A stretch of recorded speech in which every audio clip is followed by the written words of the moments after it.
پښتو د پاره تاسو ډیر لوی کار کړی دی، کاغه د قلم په ژبه باندې وي، کاغه د کتاب په ژبه باندې وي، کاغه د سوشل میډیا د لارې وي، د ریډیو د لارې وي، یو ځلانده ستوری سر. زه فکر کوم په یو وخت کې د نصاب د پاره یو کمیټي جوړه شوې وه، تاسو چونکې د اسلامیه کالج د پښتو ډپارټمنټ چیرمن هم پاتې شوي، په هغه کمیټې تاسو هم یو مرکزی غړي وي او پای کې د دې خبرې ټاکنه شوې وه چې تر 12 ټولګي پورې به پښتو چې کوم دی دا به لازمي مضمون وي. خو د هغې فیصلې څه حتمي نتیجه هم په لاس رانغه چې هغه کتابونه څه شو، هغه فیصله څه شو، هغه خبره که په دغې حوالې راته څه ووایې. نو په دغه خو د ټیکسټ بک بورډ نه به تپوس کول غواړي چې هغوی پې څه وکړه، یا د DCTE ورته وایي ډایرکټریټ آف کریکولم اینډ ټیچر ایجوکیشن. صحیح. دا و کال 2012 ښه جي. چې ما ته سردار حسین بابک په وخت کې د تعلیم وزیر و جی، هغه ته ټلیفون وکړو چې یاره دا ډایرکټر به درځي ستا خواله ښه جي، او کینئ او دواړه پلانینګ وکړئ چې دا نصاب جوړ شي. ښه جي. نو بابک صاحب ته پته وه چې زه خو هم لیونی یم، زه خو چې په یو کار پورې ورخلم نو بیا پرېږدم نه، اول یو کار کوم نو چې وبې کوم نو بیا کوم په صحیح صحیح صحیح. نو ډایرکټر صاحب سره زه کېناستم، هغه ته ما ویل چې څنګه قصه ده، نو پې زه پوه کوم دغسې چل به جی. نو هغه ته ما ویل چې اول ما ټرین کوي، ښه جي. یعنې اول ما له ټرینینګ راکوي چې زه ټرین شم نو د هغې نه پس به بیا نور ملګري راغواړم. صحیح صحیح. نو اول هغوی زه ټرین کړم، ښه جي. بیا د هغې نه پس هغوی ما ته ویل چې 40 ملګري به کېنئ 40 ورځې، ښه جي. په وقفو وقفو. صحیح. 40 ملګري به داسې چې هغه به لیکوالان وي، ښه جي. خو یا به د یونیورسټۍ استادان یا د کالج یا د سکول. صحیح صحیح. استاد به خامخا وي. ښه جي. نو بس هغوی ټول موږ راټول کوو، ټرینینګ شروع شو، بیا د هغې نه پس موږ کریکولم ولیکو، او کریکولم چې کوم موږ ولیکو ډېر تاریخي کریکولم. ماشاءالله. صحیح.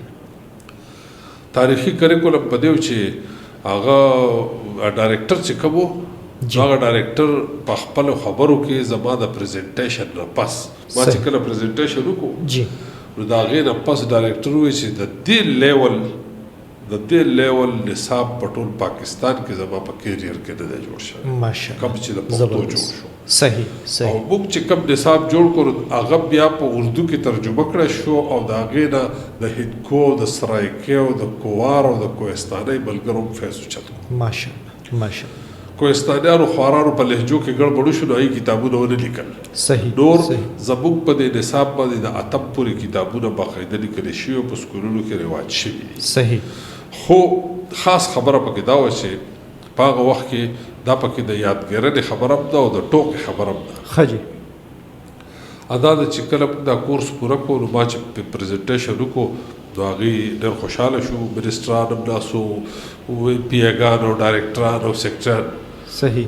نو چې تعریف یې ډېر وشو نو بیا موږ ملګرو په مشوره کړې وه چې یاره د دې دپاره به څنګه چې SET دی سینیر انګلیش ټیچر، دغسې به د دې دپاره SPT سینیر پښتو ټیچر پکار. صحیح صحیح صحیح. نو چې ما کله دا ووایې جی نو سیکرټري صاحب راپاڅېدو ما ته داسې کړي چې سر I think there is no need of special teacher for Pashto. We all are Pakhtuns and we can teach Pashto very easily.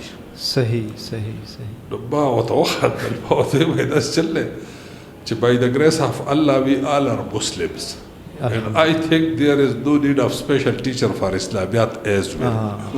د هغې نه پس ما ته وایي زه اوس پوه شوم ستا په خبره چې څنګه ضرورت دی. نو هغې ضرورت پکې هم جسټیفای شو. صحیح.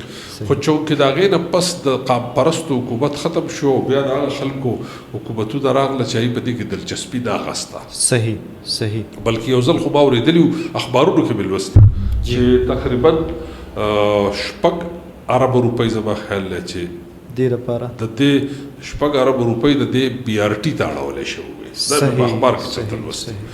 نو بهرحال پرایورټي ونه نه ده ورکړی شوې، او په کومه فیصله چې زموږ صوبایي حکومت کړې وه د حیدر خان هوتي په دور کې، نو هغوی فیصله دا کړې وه چې دا به د 2018 پورې په ټولو سکولونو کې شروع کېږي په تدریج.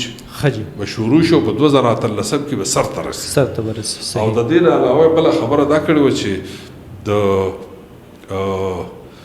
دا چې وشي په دې کې وشي بیا به په پروفیشنل ووکیشنل ټیکنیکل او پرایویټ ټولو ادارو کې به دا ښودلی کېږي. صحیح صحیح صحیح. نو هغه فیصله تر اوسه پورې هوا کې پرته ده.